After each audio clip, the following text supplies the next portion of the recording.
Entrepreneurial energy was made possible through the financial support of the following: the Olin and Desta Schwab Foundation, with a mission to support nonprofits that prepare youth to make informed educational and career choices. Ambassador Enterprises, a philanthropic equity firm investing for the glory of God. And by the Community Development Corporation of Fort Wayne, the Ian and Mimi Rowland Foundation, Star Financial, Fort Wayne Metals, and by viewers like you. Thank you.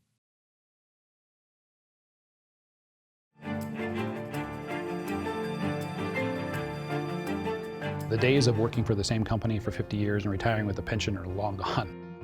Most of the job growth comes from the small business. Fort Wayne is a great community for a small business. Entrepreneur is a mindset versus a job title. Don't even think about 40-hour weeks or 50-hour weeks. If you're in, you're in. As an entrepreneur, you have to constantly push. Go for it. Just absolutely go for it. I rank having a satisfying job a lot higher than having a job that has more money. I saw a lot of money earlier in my career, and I didn't see a lot of happiness. I think passion's really important. I mean, it's what drives you through those dark days.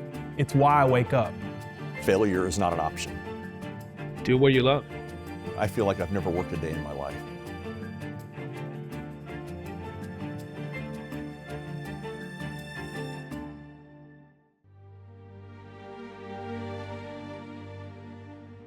This vacant factory is like many you might see in the Midwestern United States. For over 100 years, General Electric employed thousands of workers here on this sprawling 39-acre, multi-building complex in Fort Wayne, Indiana. Today, the machinery, the workers, and the jobs are gone. Only the decaying buildings remain. Monuments to a different era, a time when manufacturing was king. In the 20th century in America, there was almost no more industrial area than the Midwest. And so the factories, because of rich natural resources, an abundance of talent, moved and relocated to the Midwest in droves. And of course, then there was a couple war efforts, which required a lot of industrialization as we geared up the war efforts, which of course made Fort Wayne very important because a lot of the motors that were built by GE were used in the war effort. During World War II, production volume at the GE campus exploded due to the military's demand for electric motors and turbo superchargers for aircraft engines. The city became an industrial center for the production of magnet wire used in electric motors. But long before the boom of the war years, there was already a firm foundation in place. Fort Wayne has a long history of innovation and invention. In the 1880s, James A. Jenney founded the Jenney Electric Light Company, where he developed arc lighting and dynamo generators. The company also hired another electric age pioneer, Marmaduke Marcellus Slattery, who was known for experimenting with battery-powered vehicles. Later, when the company became Fort Wayne Electric Works of General Electric, Clark Orr patented a rotary refrigerating machine in 1917. This led to the production of the modern-day household refrigerator. Elsewhere in Fort Wayne, the first commercial gasoline pumps were produced by the Tokheim Manufacturing Company. In 1931, Homer Capehart patented the coin-operated jukebox. Then, in 1939, inventor Philo T. Farnsworth bought the Capehart Automatic Phonograph Company and started mass-producing a little invention of his own, television sets. It was this kind of synergy that made the region fertile soil for manufacturing during the 20th century. And still to this day in Indiana, we're the #1 manufacturing state in America, which by definition means that we're the #1 manufacturing state in the world. And that is, by the way, not per capita, that is the #1, period. So we've had a rich history of manufacturing that has come out of the 20th century that we've had as sort of the backdrop of our economy. That economy prospered for much of the 20th century. Fort Wayne was home to such manufacturing giants as GE, Magnavox, and International Harvester. But the manufacturing industry went through dramatic changes during the late 1970s and into the 80s. These changes sent shockwaves throughout the Midwest as companies laid off thousands of workers and even closed entire factories. These closures left gaping wounds in the local economy. Eric Doden is a native Fort Wayne resident and CEO of Greater Fort Wayne, Inc., an organization that cultivates economic development opportunities for the region. He remembers how the community was affected when one large employer, International Harvester, decided to close its Fort Wayne assembly line. I was 11 years old in 1981, where many of my friends were dealing with their parents were dealing with the loss of jobs, and that put them in a bit of a funk. And all of a sudden then mom or dad had to start driving to either Springfield or they had to relocate and move. And there was just sort of this sense of despair, and then of course you had the river that flooded at about the same time, and so you had a big flood with the river, you had jobs leaving, you had GE reducing their workforce. It was just a rough time in the 1980s as we began to see a migration from the economy that was really about manufacturing to an economy that was about innovation and knowledge. And we did not necessarily have a smooth transition from a 20th to what we would now call a 21st century economy. Today, the two largest employers in Allen County aren't in the manufacturing sector, but rather in the healthcare industry. Parkview Health Systems and Lutheran Health Network have a combined total of over 10,000 employees. General Motors is the third largest employer with over 4,000 workers at its Fort Wayne pickup truck assembly plant. 3 of the top businesses in Allen County were started by local entrepreneurs: Vera Bradley, Steel Dynamics, and Sweetwater Sound. In this changing economic environment, some brave souls are deciding to follow that example and create their own jobs rather than depend on a large factory for employment. Entrepreneur Dave Sanders founded Start Fort Wayne to help other aspiring entrepreneurs navigate their way through the process of starting and growing a business. I think it's very important to prepare the next generation for an entrepreneur mindset. Now, that doesn't mean that they're going to go start a company the minute they get out of high school or college, but that they are thinking about that, because the days of working for the same company for 50 years and retiring with a pension are long gone. Those days are all over. And so what we're seeing with a lot of people now is with millennials and with even younger, that they are starting new businesses, but then they're also working 3 or 4 different jobs in different ways, or volunteering in different organizations. That comes from an entrepreneurial mindset that says, hey, I can do this. I don't have to go just work for somebody else and then retire. I can go start something. So the sooner we get that into kids' heads and have them learn that and kind of become part of their being, I guess, the better off they're going to be in the long run as the economy continues to change under us. In the old economy, where you would work for a company for 25, 30, 35, 40 years, there's been a dynamic change, in part because there's not as big of companies that are going to last for 35, 40 years. A few miles from the old GE buildings, a group of entrepreneurs gather in a much newer building. This is the local chapter of 1 Million Cups, an organization that provides a vehicle for entrepreneurs to network, present their business models, and receive constructive advice from their peers. The location of this meeting is significant because it houses the business founded by one of the region's greatest entrepreneurial success stories. This is the headquarters of Sweetwater Sound Incorporated, one of the largest music technology and instrument retailers in the world, with over $600 million in annual sales. Over 1,200 employees work in this 400,000 square foot facility that houses not only a huge warehouse full of musical instruments and gear, but also a retail music store, concert hall, guitar repair shop, multiple recording studios, food court, salon, gaming center, and even a 2-story slide. The company's founder, Chuck Sirac, started the business using a Volkswagen bus as a mobile recording studio in 1979. Chuck says he has always been an entrepreneur at heart. I started early. In fact, my first business was at age 5. I created pot holders, where you take the loops and put them in a frame, and I sold thousands, literally thousands and thousands of pot holders in my little town in southern Ohio.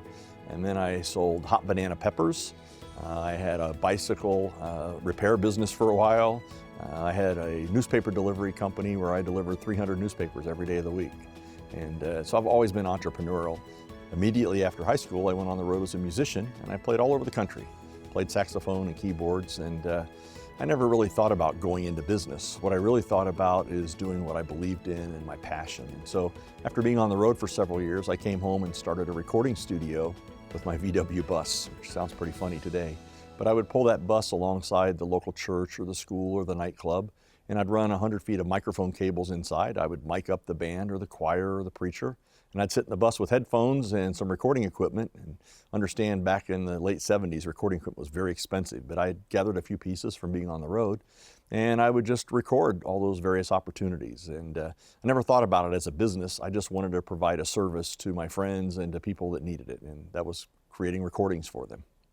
There soon came a time when he was faced with a career choice: pursue his passion or follow his grandfather's footsteps into a manufacturing career.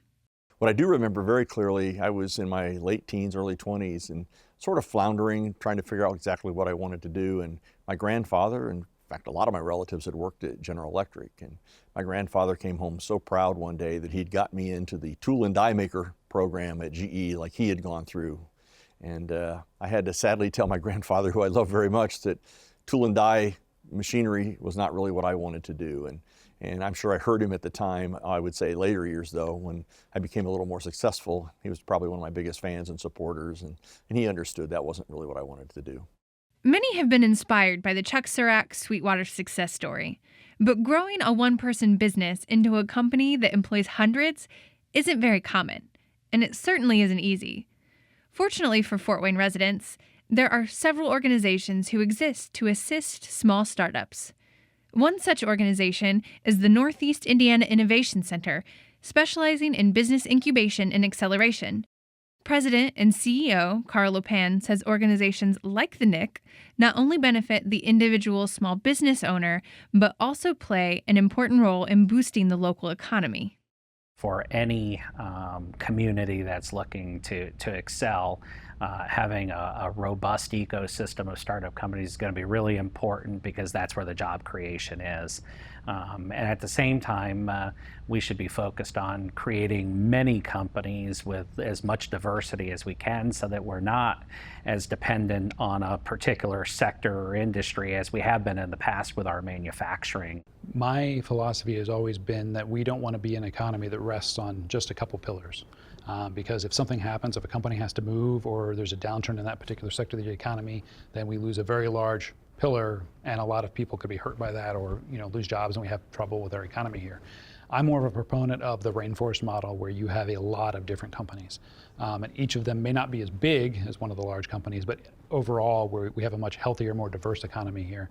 That way, if one of them goes away, then we've got others to take their place, and people have a just general better economy all around. But then it also leads, having that diversity also leads to a better quality of life. Most of the job growth comes from the small business, and it's the small business that grows into the big business. So, thinking about and appreciating the fact that small businesses are the backbone of our economy is what drives us. Rather than trying to bring in some big company and boom, in one fell swoop, here comes a bunch of new jobs. It's the aggregate effort of all the little people that we help start ventures. When you aggregate them, they're a pretty significant component of our economic growth and development, because most companies of any significant size have continued to contract in size.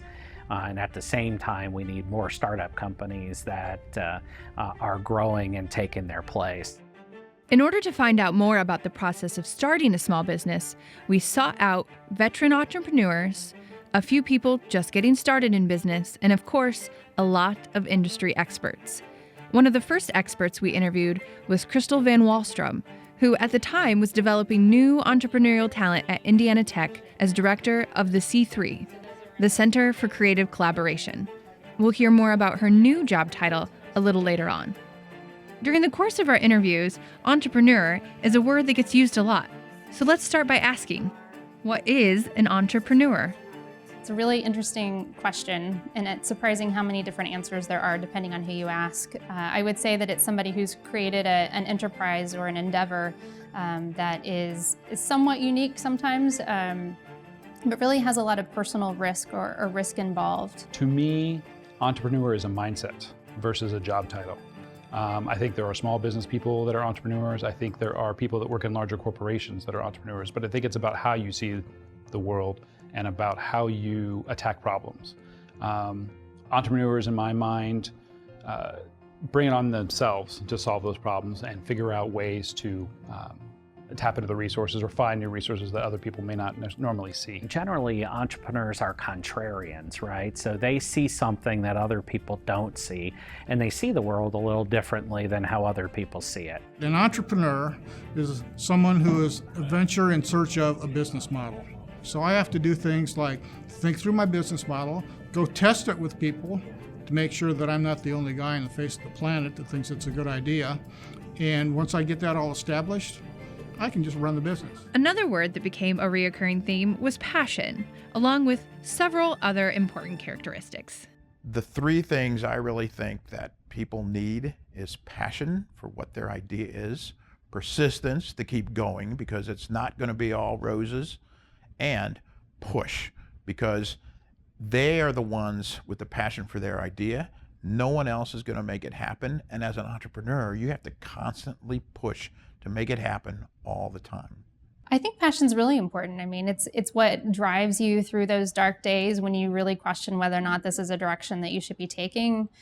Being an entrepreneur can sometimes mean you're putting your family in a difficult situation or your finances in a difficult situation because you're kind of taking a gamble, which is what makes being an entrepreneur risky. If you're not willing to spend all of your time and your own personal money and your own personal resources to get something done and be completely 100% committed to it, you're probably going to have a really hard time as an entrepreneur. The best entrepreneurs are going to be passionate and engaged with their idea. And if you're going to go through the ups and downs of starting a company, it's really important to do something that you're passionate about. The most successful entrepreneurs that you see are driven, and they're driven by something that isn't just making money. They're driven by the passion of changing the world, making the world a better place, or making our community or making our region a better place. Well, I've never done anything for money, and I'm pretty upfront about that. And I think that's so short-sighted, and I've been fortunate. You know, I'm 60 years old now, and I feel like I've never worked a day in my life. I love what I do every day, and I would always encourage people to do things that they're passionate about. How sad would it be if you had to work your whole life and not enjoy what you were doing? So from my point of view, I'm just thrilled that I've been able to do what I love to do. I rank having a satisfying job a lot higher than having a job that has more money involved in it. Because, I mean, if you have a more satisfying job, you have a more fulfilling life. You can have a lot of money but not really have a satisfying life and feel fulfilled with what you're doing. I saw a lot of money earlier in my career and I didn't see a lot of happiness.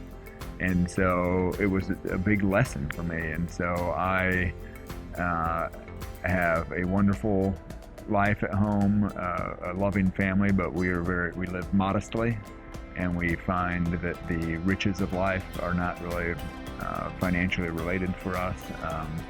And so that's allowed me and this company to pick work that's soulfully rewarding and driven by passion.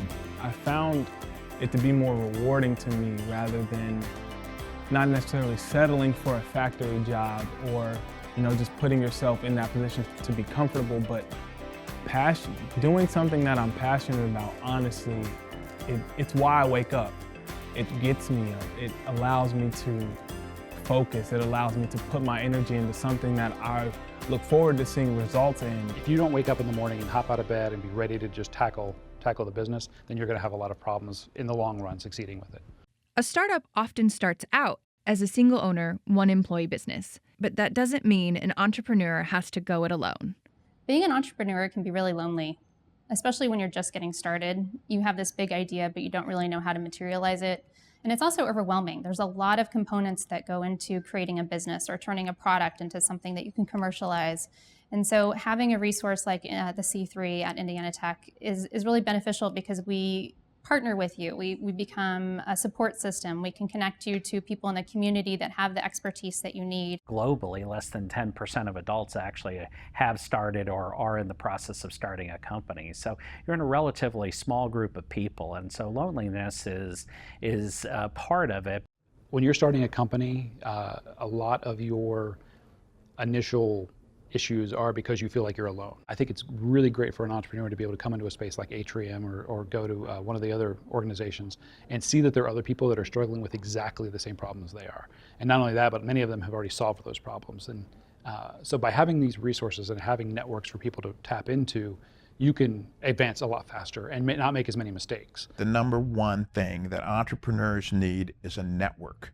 And so what we try to do is provide that network. And the first thing is entrepreneurial help. So being there to figure out, is their idea something that people want?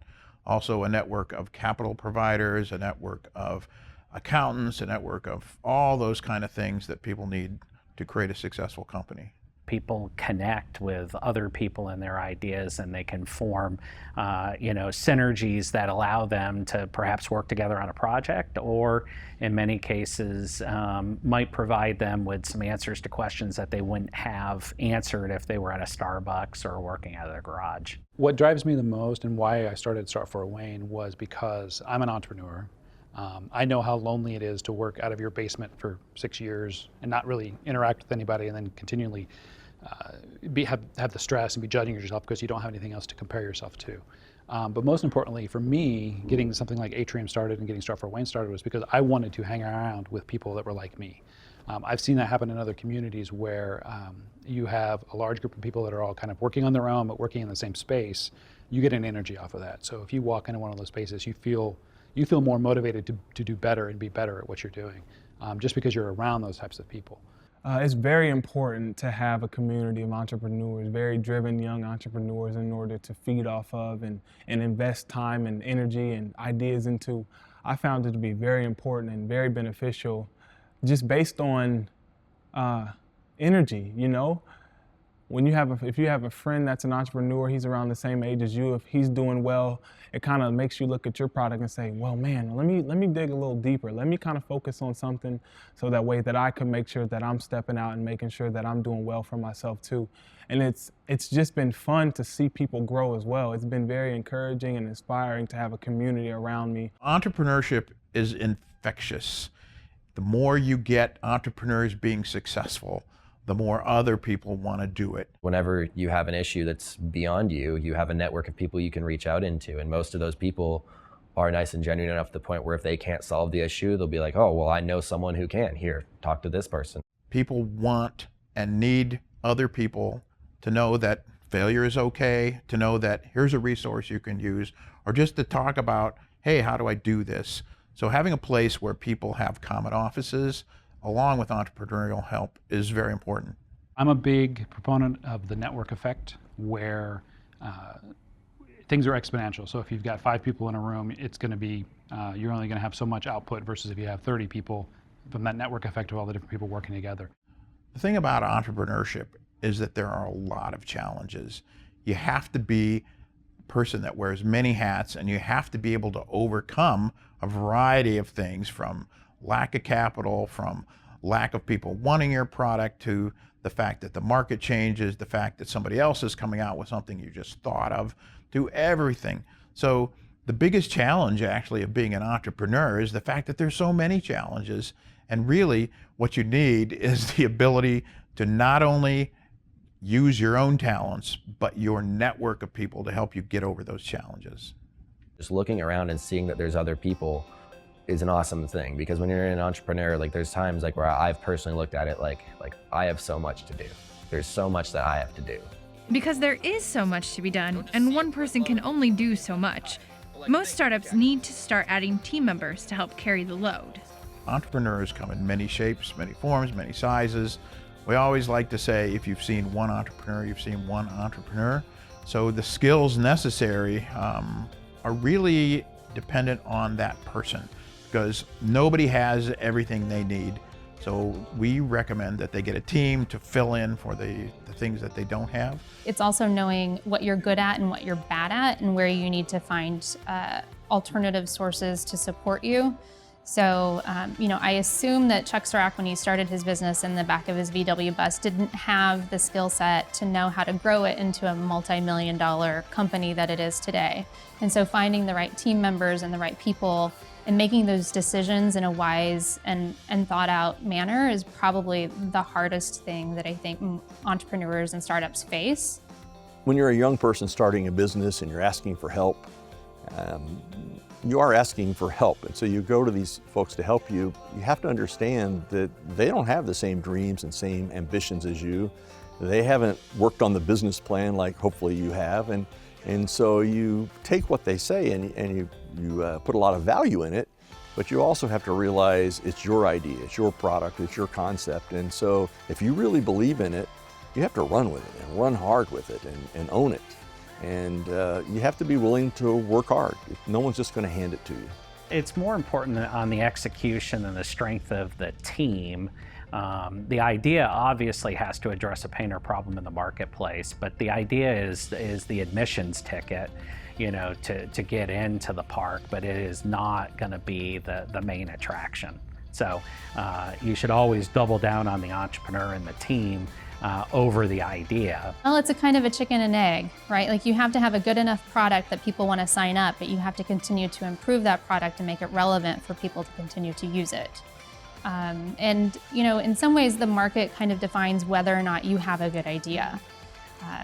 And so you should use that as an indicator of whether or not your business is thriving and going to grow, or if it's time to cut and run. In the old days, people would spend a long time working in private to do some research and create a huge, big business plan, and then they'd spring it on the world and hope everything was right.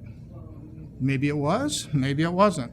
The new economy thinks more in terms of, let's figure out what our business model's assumptions are. Let's go test them quickly so that we don't spend a lot of money and waste a lot of time finding out that what we're thinking is a good idea is not. Even when an entrepreneur has a good idea, a solid business plan, and a network of peers, there is still much more that a startup needs to succeed. When we have clients that come in, they often have already thought through their idea, 80% of the way. And it's that skill set that they're missing that they're looking for help filling. So it might be from financial projections to, how do I market my product, to, what kind of team members what's the first team member I should add? And what does that look like? We also get a lot of questions about corporate formation. So what kind of business should I be? An LLC, a C Corp, S Corp? How do I work with partners? What's equity? How do I work through that? Do I want to offer it up for an investor, or do I want to try and keep as much of it? When do I allow money coming in, and under what circumstances? So it really depends on the entrepreneur and what their needs are, or what their skills are missing, and how we can support them. The most intimidating part at first was just the fact that there's throughout my whole life, there's always been a trail. You go to high school, you graduate, you go to college, you build a resume, you get a job, you find a job you like. But when you're making your own company, you're staring at a blank trail, and it's really figuring out how to get to the point where your end goal is. So that was the most intimidating part, which is something honestly that drives me to be better, because I love that kind of thought of intimidation, that it's all me. I absolutely love it. If entrepreneurs are reflective, contingency-minded and oriented, and they're open to advice and counsel, coachability is key. And the second is self-awareness. Entrepreneurs need to know what they're good at and find people to surround themselves with that can do the things that they're not good at or that they don't enjoy. Businesses that come to the Innovation Center need a lot of things typically. And what we do, first of all, to help them succeed is tell them to listen. Because many times people come and say, hey, I know it all, I've got it down, I just need this one little thing. So the first thing you need is an attitude of being able to ask and receive for help and follow that help. A lot of it with a brand new entrepreneur is just education. I think that's what we're seeing the most in our region, is just getting them up to the level where they understand what they don't know, and then helping them solve all those problems. I think a lot of new companies don't necessarily, they think about the idea more than they think about how to sell that idea. And that's what we try to do, is try to help educate them and help them figure out, okay, you have this great product, but how are you actually going to get somebody that's not your mom to pay $1 for that product at some point? If If you don't have that, you don't really have a business. You see entrepreneurs of all different types. The type that just come in the door saying, I think I have an idea. I'm not quite sure what to do. We need to get started. So we will help them develop a business model. We've kind of done this before, if you will. And so for the entrepreneur that has never done it before, they don't really know how to form a business model. They might be wonderful at their craft. They're really good at what they made. They made something really cool, or they provide a great service. But as far as structuring it as a business, they may not have ever done that before. So we help teach them how to do that. Secondly, for those people that need to talk to investors or for lenders, they may have never done that either, so we will help them do things like financial projections and so forth. For those that have never pitched to a lender or to an investor, we will help them create and practice a pitch in front of it. Just think about Shark Tank. Think about the practice that goes into that before people get accepted and on stage. So you want to do the same thing here if you're talking to a banker or if you're talking to an investor. One of the biggest challenges here is getting them ready to be able to go out there and raise money, to go out there and accept financing, or to go out there and raise like venture capital. We're working hard with different groups around this area to try to figure out what those investors need to know the most, or what they need, what they want to invest in, and then making sure we have the right kind of companies and educated to the point that they can bridge that gap. Even though much has changed in the 21st century economy, there are still some basic needs that connect all businesses, past and present. Things are in some ways very similar to they were in the 20th century. You still need money, you still need people, you still need a great idea.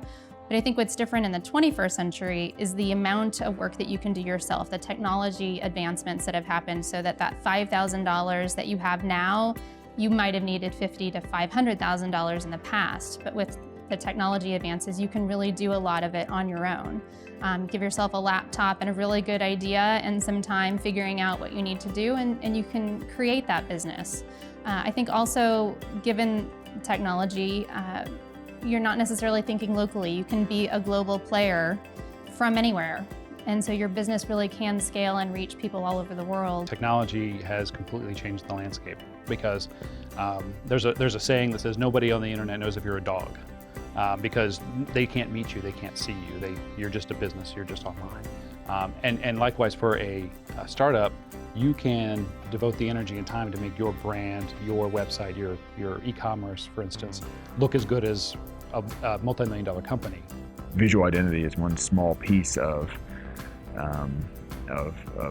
brand, but brand is every touch that an organization, a small company has with a consumer, a prospect, someone they might hire someday, and so brand and an awareness of it and a clear articulation of it, I think can be game-changing in getting each of those folks to understand who you are, what you do, why you matter quickly. I think it's integral into our daily life. I think everybody's on one form of social media or another, whether they know it or not. I think it's core to almost every business. I think technology is core to every business.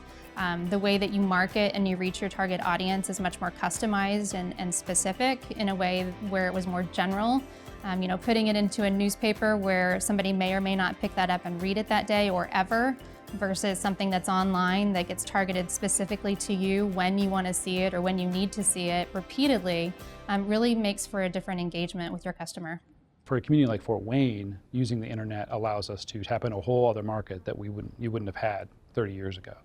Because you can build your product here and sell it in China, and you have billions of people at your marketplace instead of just the couple 100,000 around our city. But before a business can begin selling its products to the world on the internet, there are still a multitude of things that need to be checked off the list.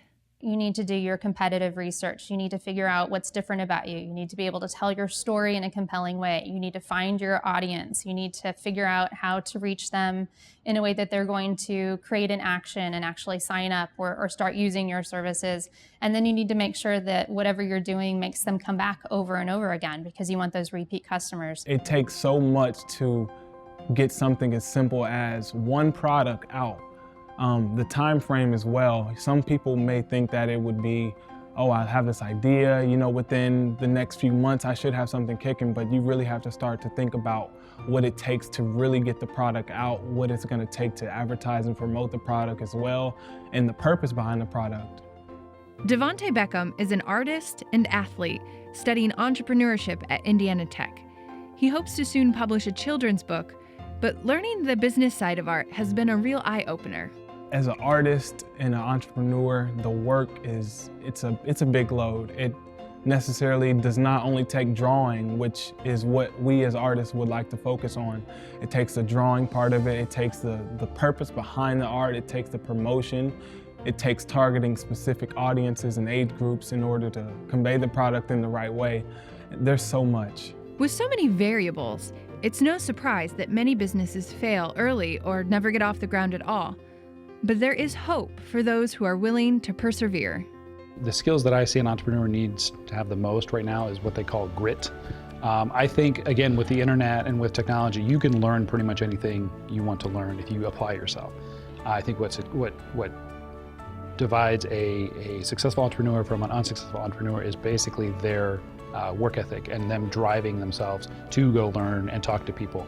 I think as an entrepreneur, you can't just be an inventor who sits around and comes up with great ideas and builds those great ideas. You really have to learn how to talk to people. You really have to learn how to sell to people and get your product out there, because it doesn't matter how great your product is or how amazing and world-changing it is. If you can't figure out how to sell it to people, you're not really an entrepreneur. I like to create for people and draw on a whiteboard a scale of entrepreneur happiness as you go along the path. And it starts like this: you're happy, but then there's this, things aren't working, you're happy, you're not happy, you're happy. It's a recipe for depression. But what you need is to know up front that that is going to be what the path of an entrepreneur is.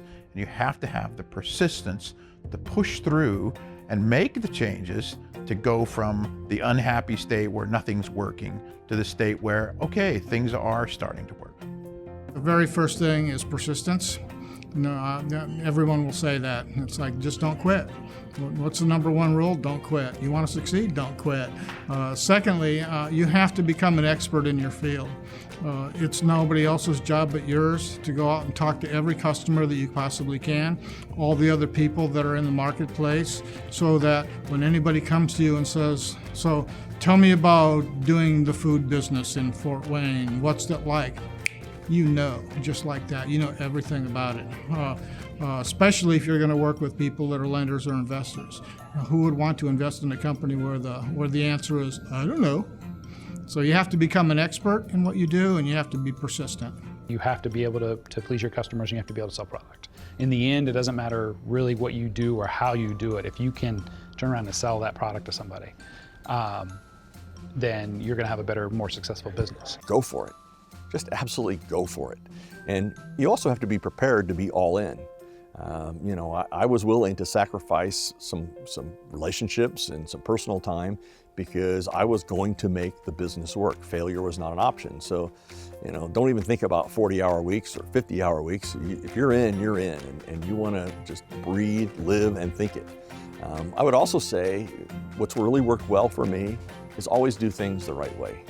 And that sounds a little bit arrogant, and I surely don't mean it that way. I'm actually a very humble person. But by always doing things the right way, you never have to apologize. You can always put your head on the pillow at night and realize you did the best you could do. And so I've always treated people the way I want to be treated. I treat everyone with respect, and I just always try and do the right thing.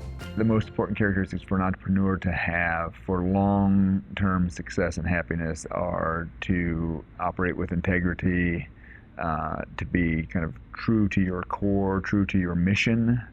Focus on good work. Focus on your purpose. Focus on why you're doing what you're doing. You really have to focus on being different and creating your own work, and focus on making good work, not just creating something based upon a trend or based upon what you think the world may like. It really has to be something that you feel, something that is developed based upon a purpose. So I just want to say that to not only artists, just everyone in general, adults, older people, younger people, children. Just stay focused, stay humble, and honestly just have fun with what you're doing and believe in it. Find that spot for you, and that's what will get you through all the very, very challenging times of being an entrepreneur. Do what you love. Go, believe in your gut and do where you love. Create as much as possible, looking to change the world in some way. I believe that you have so much control of your outcomes and your direction just by your attitude and by how hard you work. And as the old saying goes, you know, the harder you work, the luckier you are. Is there a secret for success? I think it is just don't be afraid to fail. I mean, everyone says that, but it is, if you're too timid, you know, it's just not going to happen for you. So get out there. Failure is not an option. I believe you have so much control of your outcome just by working harder, working smarter, asking others for help, that sort of thing. You know, clearly in the early days when I started, the idea of a recording studio in Fort Wayne, Indiana was unheard of. In fact, my friends and family would say either one of two things. Why don't you move this to LA or Nashville? Or when are you getting a real job? And I like to laugh. It's only been the last few years my parents quit asking me when I'm getting a real job. While a real job to previous generations may have been working in a factory, today's generation not only wants more from their career, but they also want more from their community. That's one reason why government officials and community leaders have been focusing on developing Fort Wayne's downtown environment. Well, I think developing downtown Fort Wayne is really important for our whole community. It's not about just downtown, it's about our region. If we don't have a healthy downtown, there's no way our suburbs are going to be healthy. And I know having 1,200 employees at Sweetwater, more than half of them I've relocated to Fort Wayne, and there are a lot of young people, and they want to be downtown where things are happening. And so I think it's just really important that we continue to invest and support downtown, which will then grow our neighborhoods and grow our suburbs. And I just think nothing's more important right now, especially if we want to keep young people here. I think we need to retain them. I also think we need to be able to attract them here. I think that folks like myself who have maybe grown up in Indiana but who have left and experienced other cities and other things, I think them coming back to Fort Wayne and bringing with them some of that knowledge and some of the things that they liked there helps make us more diverse here. But I think in general, having the diversity of attractions, diversity of places to eat, just all the art and things that are growing in Fort Wayne, I think that helps us retain those millennials and younger because they want to have a varied experience. We are on the road to 1 million, and so we need to keep every person that is here. And I think just for our target industries and our innovation and our economy, we need to have that younger demographic involved. I want them to stay here. I want them to see the opportunity. I want them to start a business and start a family and you know, establish themselves here, because it can only make us prosper better. I believe that entrepreneurs provide excitement and kind of catalytic opportunity for our economy, and are just intrinsic into like I think our future success, right? And when the businesses in this community do well and have great jobs for its residents, it actually elevates the thing I'm most excited about, which is quality of life, right? Because we need more things for these people to do, and we need them to be more exciting and more interesting. Quality of place matters in any community, and especially as you look at kind of the next generation in the marketplace. You know, so being able to have quality of place assets, an incredible zoo, a fantastic embassy and arts museum, all of those kinds of things are significant because entrepreneurs tend to have higher levels of education, especially those in the technology area, and they are really interested in being in places that have the culture and arts to complement the strong business climate that they're looking for. So quality of place matters a lot. From my point of view, it's incredibly important. More than half of our employees we've brought to Fort Wayne from all over the country. And Sweetwater would not be Sweetwater if we didn't have those people we've brought to town. On the other hand, by bringing those folks to town, we also can hire a lot more local people. And again, I started 39 years ago by myself in the VW bus. And today we have hundreds, literally over 1,000 employees, and half are from Fort Wayne and half are from around the country. I think a lot of millennials and younger don't necessarily want to live out in the suburbs. They want to be downtown where a lot of the action is and where there's a lot of excitement going on. So I think one of the best things that Fort Wayne has been doing over the past few years has been trying to concentrate as much of that activity downtown. It makes it more fun. I live downtown. Like, it's downtown.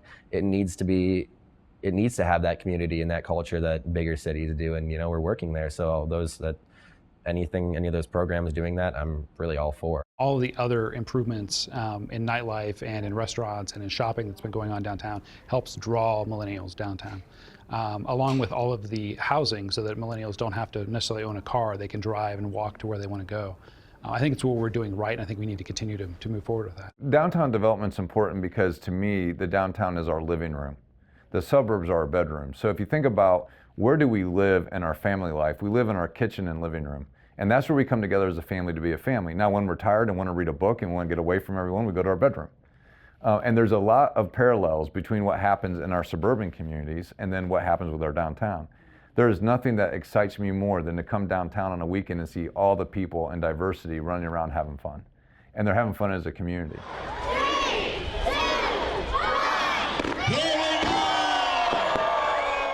One of the things this community does for fun during the winter holidays is to gather for an annual Christmas tree lighting event.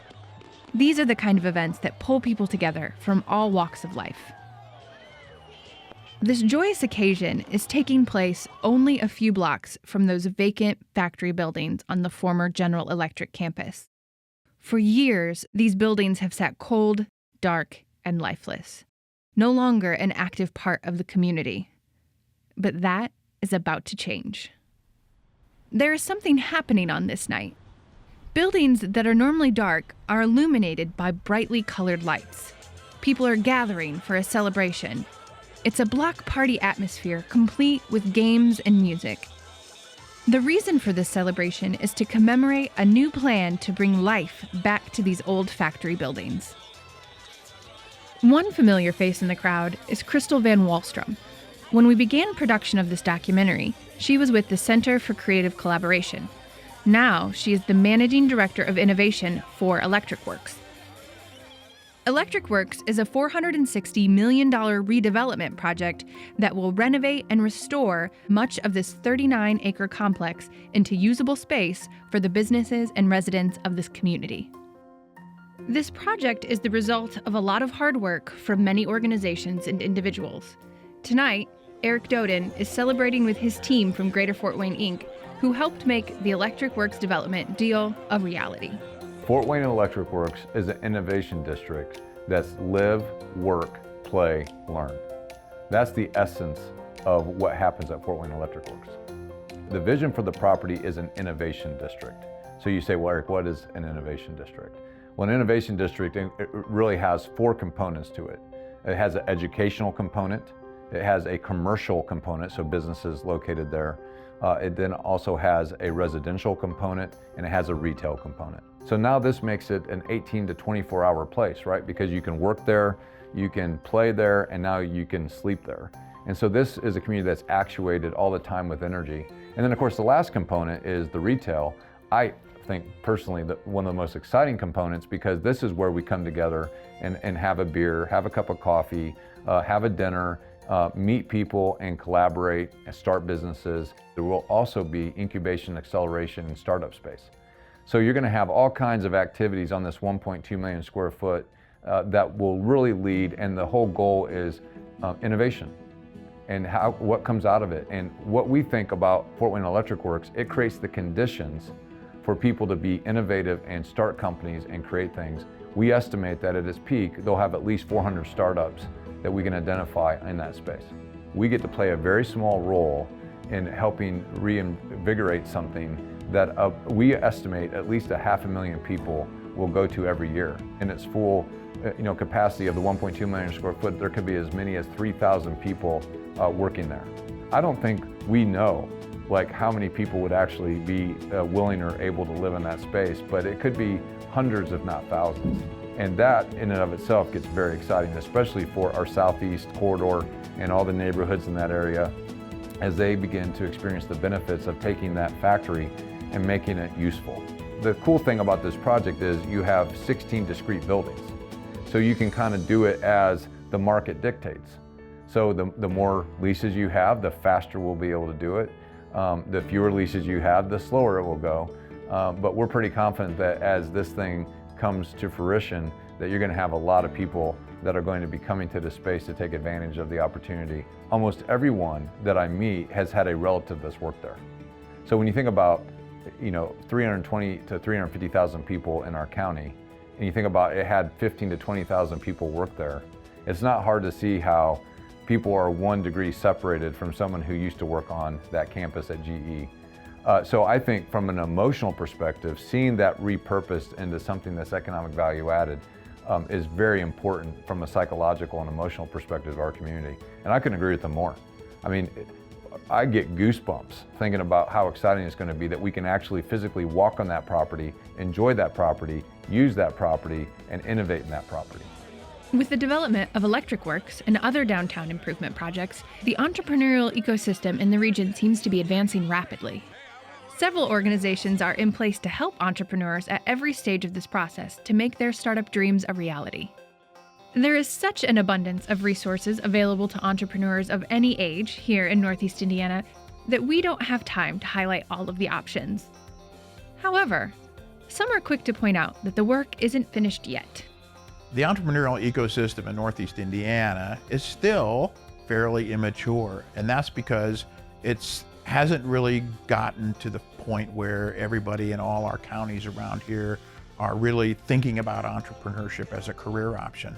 It's just something that very people do, and most people think of ideas, right? Most people think of something they want to do someday, but very few people still act on it. And what we're trying to do, what we've been trying to do for 17 years, is change the culture. And the more we can create different organizations within Northeast Indiana that elevate entrepreneurship and the culture around it, the more that culture will change. The community entrepreneurial ecosystem support groups are collaborating more. We're talking more to each other. We're figuring out where we need to go as a region and how we can collaborate. We really need to leverage our assets to be the right program for our region. And I think if we focus on those 4 pillars of success, capital, talent, workplace, and networks, that we can engineer entrepreneurial energy and opportunity that makes sense for our region. We have a lot of resources here. I don't think everyone even understands how many resources and how many different organizations are doing different parts of that ecosystem.